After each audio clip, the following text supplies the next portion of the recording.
Lungsod ng Tarlac. Kanlungan ng lahi kung tawagin ng mga taga rito. Lugar na patuloy ang progresibong pag-usbong.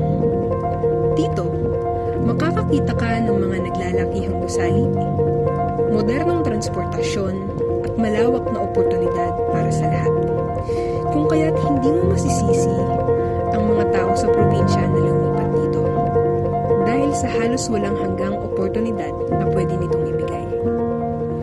Sa ganda ng lungsod, hindi mo aakalaing patuloy din ang pagtaas ng kahirapan, paglala ng trapiko at hindi pantay na pasahod. Ang dapat na kanlungan ng lahi ay unti-unting nagiging kanlungan ng mga nagdadalamhati.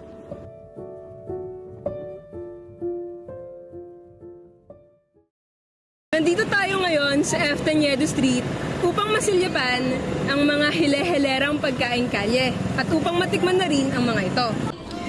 Ayon sa mga napagtanungan namin, kung nais mong masulyapan ang patuloy na paglago ng lungsod, kailangan mong malibot ang F. Tañedo Street. Sa lugar na ito, samot-saring mga establishmento ang maaari mong makita. Magmula sa mga naglalakihang mall, bilihan ng mga damit, mga universidad, at karatig simbahan. Mapupuntahan mo rin dito ang mga nakahilerang bilihan ng mga street foods na siguradong patok sa mga Tarlakenyo.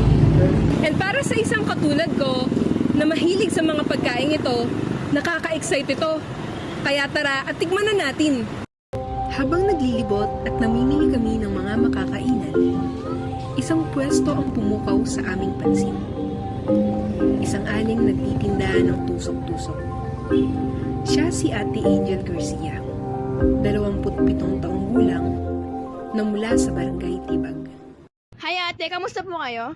Okay naman. Ano po yung mga kikinda nyo? Yung mga pang merienda, katulad ng kwek-kwek, fishball, mga ganon. Yung po bang kinikita nyo ngayon kasi sa isang araw? Kasya naman siya, pag alam mo lang alam mo pagulungin yung puhunan mo, may naitatabi naman kahit papano. May na po ba yung ginagawa nyo araw-araw? Hindi naman siya mahirap kung sanay ka na, pero pero pwede mo namang i-try para maano mo. Pero sa amin kasi sanay na kami, kaya parang madali na lang sa amin. Preparation lang yung mahirap dyan. Pero kung sa pagluluto, hindi naman siya mahirap. Ano lang talaga siya, mainit. Pwede ko po bang itry yung ginagawa niya? Pwede naman.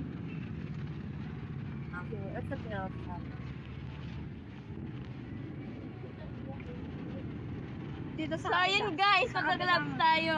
Sa kabila ko yan. Kasi ito yung panghahawak ko. Ay, mag-gloves. Ang hirap pala sis. Saan po yung... Gumagamit kasi kami ng apron. apron pa po ba? Para hindi ka nadudumihan. Okay lang po kahit di na po na kayo. Sige na. Tapos ito, gagawin mo yan. Ito yung panghahawak mo dito. Tapos, i-coat mo muna siya ng ng... Ito po yung pang-coat. Oo, itong nailag. Tapos saka may lalagay ka. Babalot mo lang ng coating. Tapos saka mo nilalagay. Hindi rin ako ngayon guys. Ito pala Sa una, akalain mong madali lang ang pagpiprito ng mga fishball, kikiam at kwek-kwek. Subalit, noong sinubukan ko ito, hindi pala. Nakakatakot ang pagtilamsik ng mantika, nakaka-pressure ang oras, lalo na't maraming mga tao ang nakapila upang bumili ng pagkain. Ano oras pa yung bumabangon sa umaga ate? Alas 4 ng umaga para magpe-prepare. Mamamalengke muna kami nun. Tapos babalik para sa preparation. Mga ilang oras po yung titinda dito? Minsan, pinaka-maximum na oras namin 14 hours. Pero minsan naman 12 hours. Ganun. Pag po ba titinda kayo araw-araw, ano pong oras kayo pupunta dito para magtinda? 8:30 to 9, ganun. Ng umaga po? Eh di ang umaga po tapos late na po kayong uuwi nun. Late na. Minsan, umaabot kami ng 9, pero minsan, ang pinakamaaga na yung yung 8, gano'n. May ano po ba yung pagtitinda nyo araw-araw dito sa may kalye po? kung iisipin mo siya, mahirap talaga kasi syempre yung haba ng oras namin dito na nakababad sa initan, nasa harap namin mainit din. Yung po bang, pag tingnan nyo dito, mayroon po ba kayong mga ibang pwestong, Wala, ito lang. ito din lang po. Meron po bang pinangako yung gobyerno na lugar kung saan po kayo pwede magtinda ng mga tinda nyo?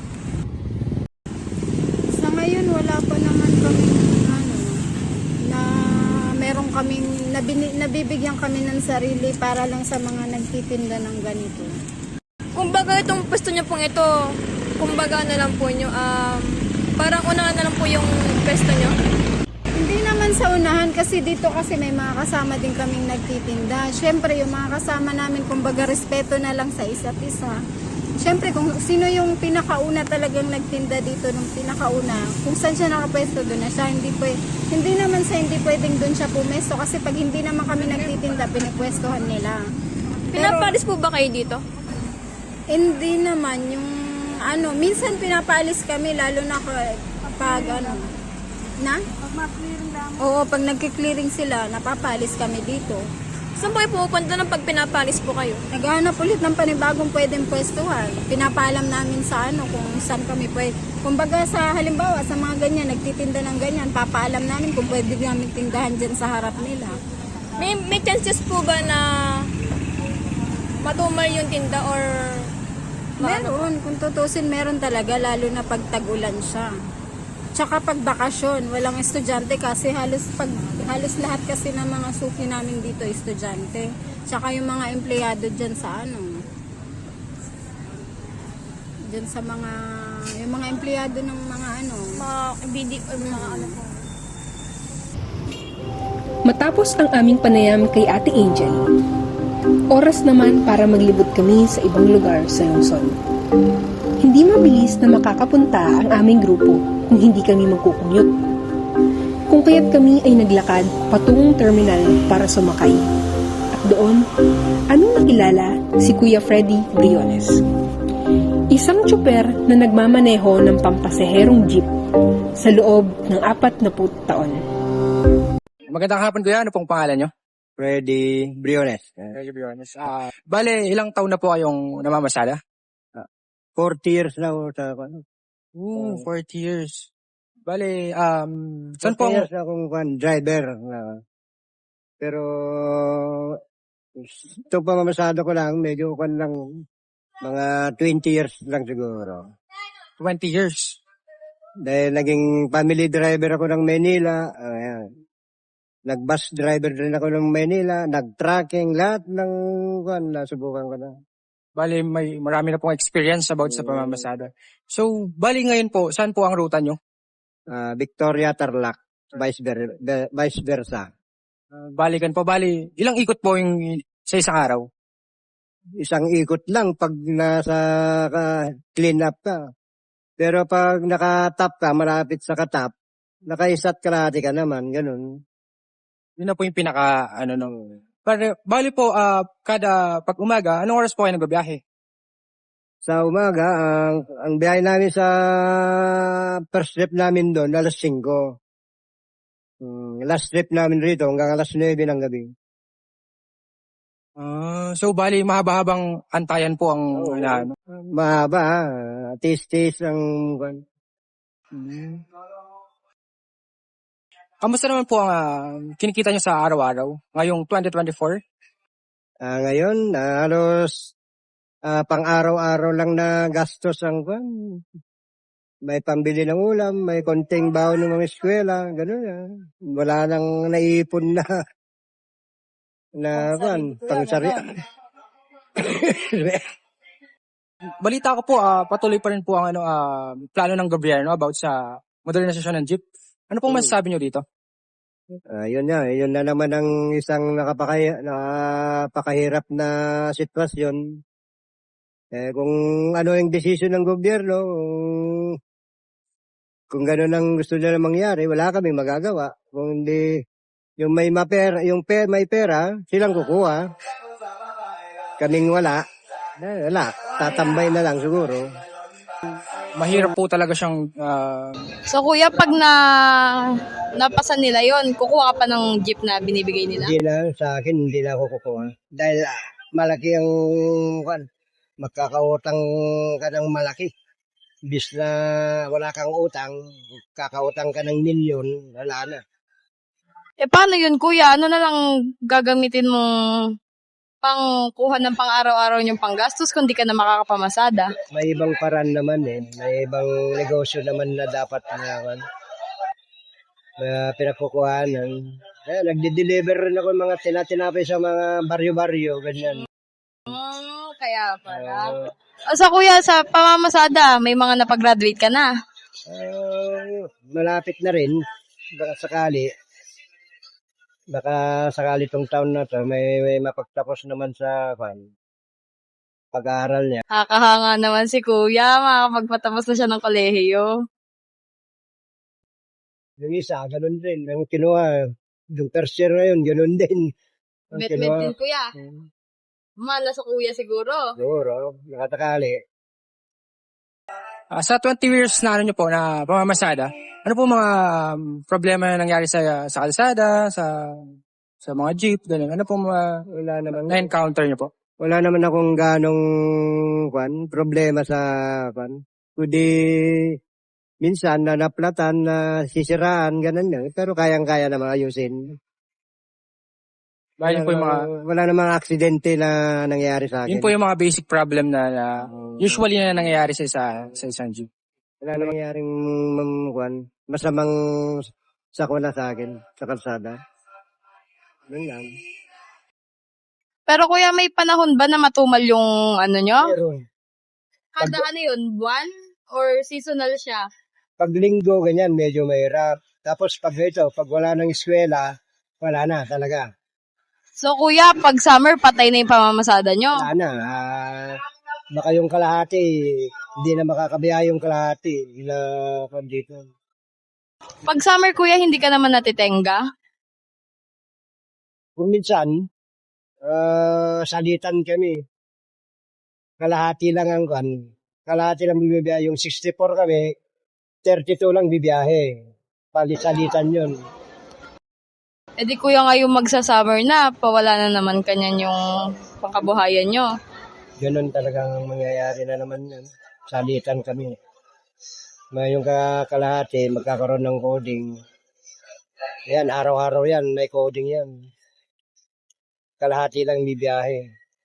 Kwento mo kanina kuya, yung jeep na pinapamasada mo, mana mo pa sa tatay mo yun ah. Oh, So, matanda pa sa yung jeep? hindi naman. Hindi naman. Mas matanda naman ako sa Dahil yung nabili namin ng Jeep 1988 na Ilan taon ka na nga ulit kuya? 58. 58. Tapos namamasada ka ng mahigit 20 years? Oo, 20 years na ako rito. Di kuya, parang nasa 30 ka na nagsimula ka mamasada. Hindi, Mas bata pa. nung nag-drive ako, 1984, drive na ako. Pero pa iba-ibang, So kuya, simulat sa pool driver ka talaga. yun talagang hanap Oh, buhay ko. driver sweet lover talaga si kuya. Yeah. Family driver ako sa Maynila, nag-bus, nag-tracking, lahat ng klase ng pagmamahal. Lahat kuya, pinasok mo. Kasi pag may lisensya ka, maski saan ka pumunta, madaling hanapin. Wow, kuya. Madaling humanap ng pera. Trabaho. Basta wag ka lang Parte. Marte, oo. Sa 20 years na kuya, yung jeep pa rin na gamit nyo yung dati, yung simulat una. Ay, napalitan na rin yung niya, kaha. Napalitan na rin yung mga makina ngayon. So, panibagong gastos na naman yun para sa ano. So, paano nyo po yun pinoprovide? Paano nyo kinukuha yung mga expenses na Uutang ka, ganyan. Unti-unti mong babayaran. Uutang ka sa mga may pera. Pag may sobra, doon mo bayaran. Ganun. Pero kuya, sa araw-araw yung kinikita mo, sa'yo na yun kasi wala kang boundary. Wala. Oo, sa akin na yun. Magkano naman kita sa isang araw, kuya? Yung sa akin kasi medyo mahaba yun eh. 22 passenger. Ang round trip ko doon, kung puro estudyante, ito 500, 550. Ngayon. Kuya. Hindi, 1,000, may 1,000 naman ang round trip namin. Magde-diesel ka ng 300, may 800 ka, kakain ka, sandaan, sabi mo, So parang sarado 500 yung kita mo sa isang araw, kuya, na sa'yo yun. oo, meron, 500. Ang kondon sigurado, 700 ang van. Mataas na ba yun, kuya? Yun ang sa pag naka-round trip ka, 700. Sigurado na yun na neto na yun. Yung 700, siguradong sa'yo na. Pang-kain nyo na, pang-gastos nyo na, pang-baon na. Yun, sigurado na yun sa akin. Pero napagkakasya pa rin po ano. Wala tayong magagawa kundi pagkasyahin. Kailangan, no? Kailangan. Pati mag-ipon din si Mrs. ng pangbayad sa kuryente, sa tubig, yan. Expenses nyo. Pambili ng lahat, bigas, ulam, Grocery na, kuya. nandun na lahat. Kaya, Yun ang po kayo nahihirapan sa pang-araw-araw na biyahe, ganun. Oo nga, kuya, Wala. lalo na mainit na. wala kang magagawa, kundi yun lang talagang, Kasi may pinag-aaral pa, no, kuya. wala naman, lalo na kung mangyari yung isip ng gobyerno na modernize kami, yun na, wala na. Patay na yung pangkabuhayan, kuya. Lalong liliit ang kita. Sisweldoan lang kami doon, 500 lang ata ang sweldo namin. Tapos iba pa yung binabayaran niya sa kanila. Oo. Iba po yung epekto sa inyo, no? Oo, malaki yung epekto. Dahil imbis na mapupunta sa amin, mapupunta sa pangbayad sa Sa gobyerno. sa modernization na Bale, yun lang naman po kuya. Maraming salamat po sa ano. Okay, thank you. Kuya, saan yung jeep mo? Pwede po natin puntahan kuya? Yung jeep? Kinuha lang. Matagal na po ano. Yung prangkisa ko, 88. Pero yan, body niya, napalitan yung body niya. Yung practice 1988 pa po. So, yun ang kanya prangkisa na 88. So, ito po ang parang puhunan. Yung puhunan ng matanda nun. Sakay na kayo! Sakay na! Victoria! Victoria! Pwede pong ma-check natin sa loob kuya? Sa loob po. Check ng, Ano po yung anong check na? session nyo? Ano po yung mga komportable po ba? Ganun? Oo. Lalo ko, sakay ako? Opo, pwede kong...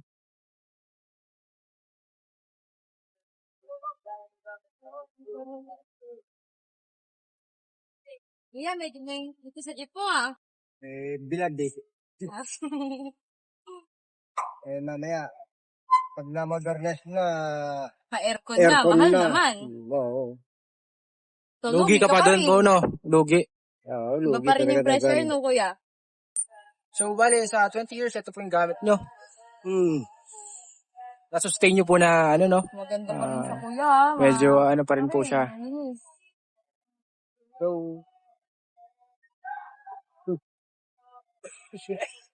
Paano naman yung maintenance mo sa makina neto, kuya? Mahal din magba-maintenance.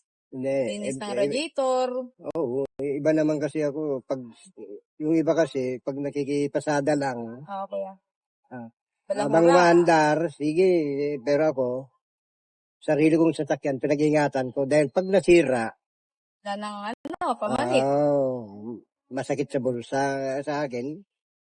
Maski luma na to, pinag-ingatan ko dahil ko Pero itong jeep na to, kuya, ginagamit nyo siya pag, kunwari, coding nyo, di ba? Ano pong yung coding nyo? Ano pong day? Hindi, salitan yan, Sabado, Linggo, ang coding. Pag coding ko ng Sabado, Linggo lalabas. Sa sunod na Linggo, lalabas ako ng Linggo. Coding ko naman ng Sabado. Ganun. So, sa isang linggo, kuya, may day off kang isang araw. Oo, may coding kami. Pero ito, kuya, parang yung ginagawa nyo rin, nirerenta, pinaparentahan, ganun, yung kinukuha ka. Kung kaya ng Kung kaya ko yung pupuntahan, kaya ng sasakyan kong puntahan, pwede. Mas malaki yung kita doon or Mas malaki naman konti.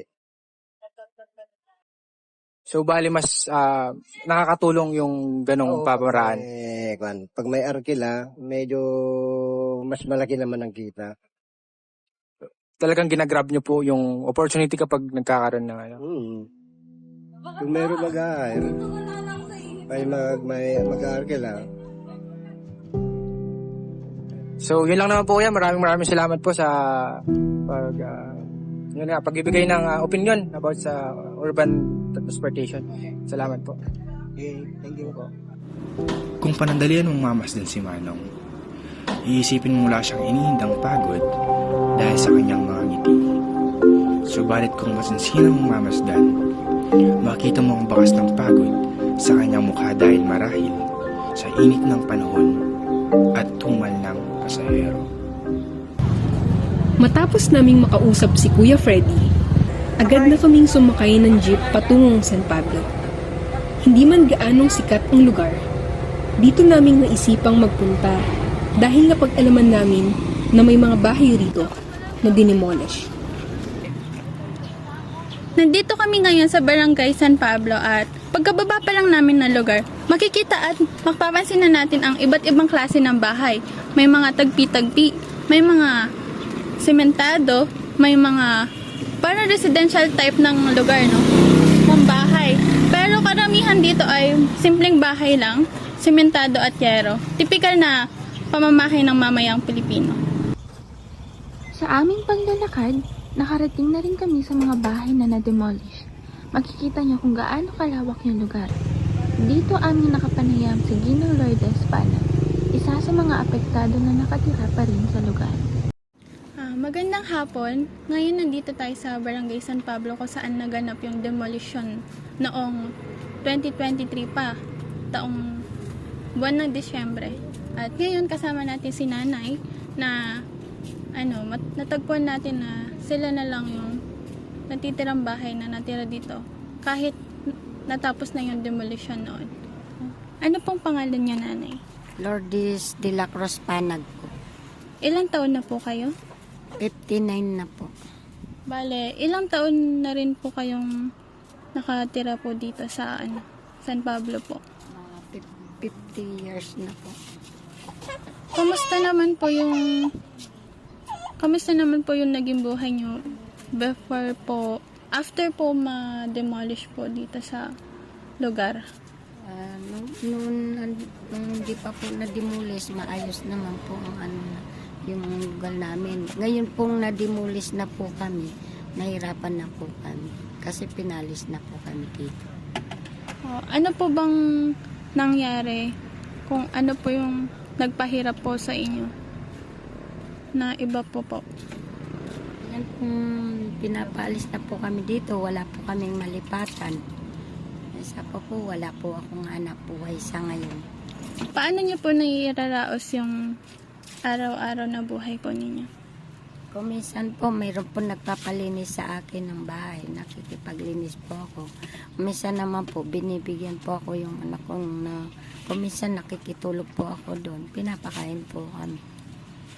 Bago po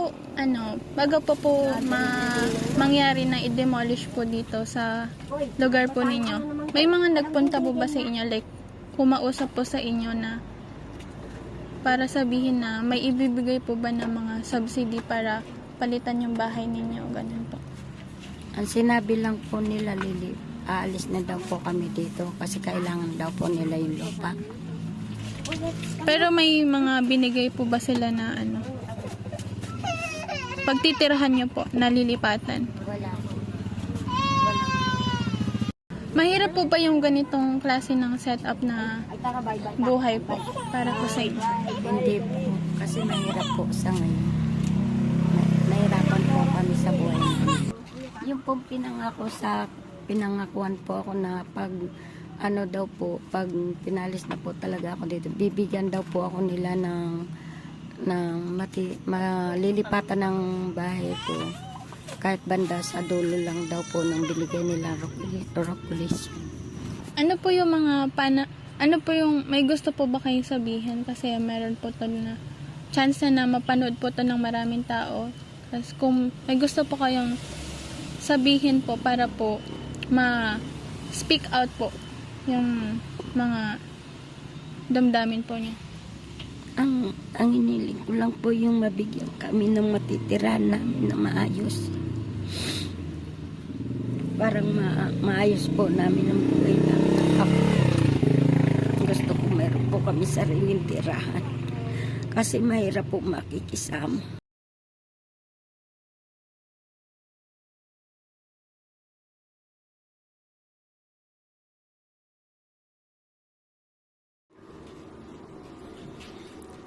Sa kasagsagan ng aming paglalakbay, napansin namin ang kagrupo naming si Cassie na kumukuha ng mga litrato. Amin naman itong tinanong kung ano ang mga kinuhanan niya at tiningnan ang naging kinalabasan ng mga ito. So hello Cassie, ano yung ginagawa mo? Kumukuha ko ng mga litrato ng architectural designs and syempre yung mga buhay ng mga tao dito sa lungsod at yung mga pakiramdam ko sapat sa mga nararamdaman ng mga tao na kuhanan ng litrato. Yun lang.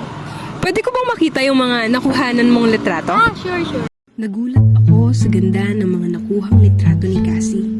Kung kaya't agad ko namang tinawag ang mga kagrupo ko upang makita rin nila ang mga litrato. So, dito sa mga activities na to, dito mo talaga mapagtatanto kung gaano nga ba kalala ang mga inequalities when it comes to urban transportation, urban housing, and urban employment sa isang urban areas. So, for example, sa mga nakuha ng litrato ni Cassie, makikita natin yung housing nung na-interview natin kanina. Yung bahay niya, pinagtagpi-tagping mga kahoy, mga plastic, may tuturing nating urban dwellers, kumbaga. So, nakakalungkot lang isipin na up until this day, despite having this kind of issues na sobrang rampant, our government is still not doing their best to at least avoid this kind of things from happening. Wala pa rin konkretong plano from the government, wala pa rin magandang pabahay para sa mga tao. And you can see kung gaano ka-unfair yung treatment ng mundo sa kanila. And on the other picture naman, makikita natin yung urban transportation. Although yung urban transportation, it can be changed, kaya nga meron tayong modern jeepney program by the government, pero nakakalungkot lang isipin na yung dating tagapagsalba ng mga mahihirap when it comes to communication ay commute ay patuloy or unti-unti nang naglalaho due to modernization. So sana itong traditional jeepney na to will not only serve as a moniker of the Philippines but will also give the opportunity for the people, lalo na sa mga mahihirap na sakto lang yung pera pamasahe. So overall, lahat ng mga napicturean ni Cassie is so great. It is well incorporated in an urban area like this. So sana, just in case this video will reach higher ups, including our government, will create more concrete actions and more concrete plan toward these problems na kinakaharap ng mga urban areas. So thank you!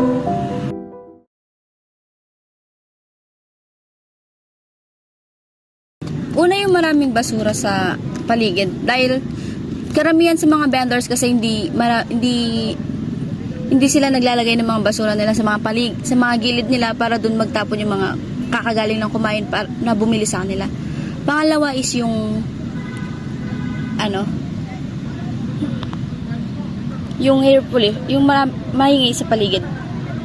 Hindi naman natin maiiwasan na maingay sa paligid, lalo na may maraming sasakyan na dumadaan, lalo na yung mga mahilig sa mga maingay na ano ba yung tawag doon? Mga tambutso.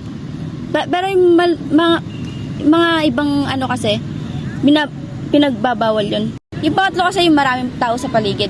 Hindi mo naman kasi maiiwasan sa mga maraming vendors na maraming nagkukumpulan dahil isa yun sa mga dahilan para magpumili sila sa mga binibili nila, mga tulad ng mga prutas, damit, or mga iba pa.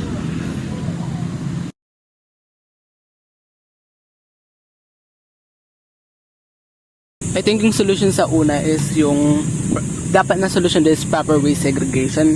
And then yung pangalawa is I think mag-implement sila ng parang batas na bawal yung muffler sa F-stand. Then siguro yung mga nagbubusina na kahit di naman parang wala namang sense yung binubusinahan nila. Then sa overcrowding is I think di naman natin yun masusolusyonan talaga dahil isa sa nagme-make sa urbanization yung mga tao.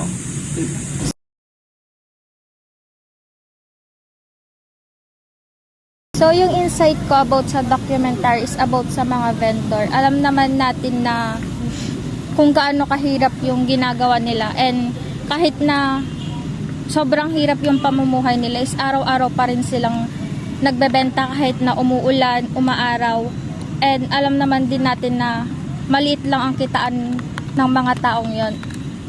At saka ginagawa nila to para rin may tustos sa pamilya nila. Life in urban areas is full of opportunity, but they come with challenges. Like for example, dito is yung mga food vendors na kung saan is nagiging problem sila sa isang urban area kasi wala silang proper waste disposal na maaaring mag-fall sa sa mga maraming basura sa kapaligiran na maaaring mag-cause sa mga sakit and pagiging cause ng pollution sa tubig. So yung insight ko regarding sa naging documentary is yung pagiging unfair sa social system. And nakita ko kasi yung mga privilege, syempre sila yung nakakataas, and under sa mga na nakatira sa poverty. And syempre alam natin yung mga tao na nabubuhay sa poverty, kailangan nila mag-survive, mag-strive. Ano ba ang kakainin ko? Anong pwede kong maging trabaho? Saan ako titira? And yung napansin ko kanina doon sa Barangay San Pablo kay Nanay is yung sa na-demolish na lugar is pinangakuan nga siya ng subsidy saka relocation. Pero sometimes hindi naman nabibigay ng buo madalas yung pangako, and madalas hindi natutupad. Sa mga panayam na aming ginawa, tinanong namin sila Ate Angel, Manong Freddy at Ginang Lourdes kung sino ang kanilang inspirasyon at motibasyon upang lumaban. Siyempre, kailangan pa rin namin magtinda kasi may estudyante kami pinapaaral. Kung hindi naman kami magtitinda, wala naman kami ibang hanap buhay na pagkukuhanan ng mga pang-araw-araw namin. Ang inspirasyon nitong mga nag-aaral kong anak, yun lang. Talagang wala akong may papamana sa kanila, kundi yung pag-aaral lang nila. Kaya nagtitiis muna sa ako na habang makatapos sila ng pag-aaral. Yan na lang. Dahil po sa mga apo ko. Gaano po ba ka-importante po yung mga apo po ninyo sa inyo? Kasi ako nag-alaga sa kanila. Hanggang ngayon, kasama ko po. Gusto ko po matapos siya sa pag-aaral na kahit mahirap po. Sa mga nakakaantig nilang sagot, nabigyan kami ng lakas ng loob upang ipaglaban sila. At ang milyong-milyong Pilipinong pasan ang mga problemang kaparehas na kinahaharap nila.